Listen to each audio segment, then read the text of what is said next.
Hi guys, welcome to the Bigg Boss reality show season 7. ఇప్పటికే 2 వారాలు పూర్తి చేసుకొని 3వ వారం ఓపెనింగ్ నామినేషన్ అంటూ బిగ్ బాస్ సరికొత్త ట్విస్ట్ ఇస్తారు.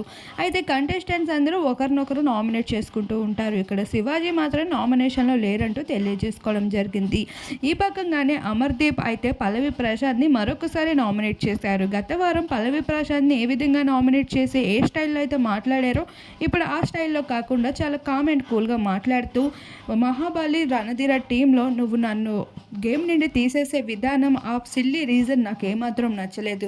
ఈ సీజన్లోనే వరస్ట్ రీజన్ అని నేను ఫీల్ అవుతున్నాను. అల్లు అర్జున్లో చేస్తున్న చేష్టలు నాకు ఏమాత్రం నచ్చట్లేదు అంటూ పల్లవి ప్రశాంత్ అయితే నామినేట్ చేసుకుంటూ రావడం జరిగింది అమర్దీప్. అలా అమర్ పల్లవి ప్రశాంత్ల మధ్యన మరొకసారి వార్ అయితే చాలా రేగుతుంది. ప్రియాంక, గౌతమ్, రతిక, దామిని, ప్రిన్స్ ఇలా ప్రతి ఒక్కరు కూడా మహాబలి టాస్క్ కోసమే నామినేషన్లు అయితే ఈ వీక్ జరుపుకుంటూ వచ్చేస్తున్నారు.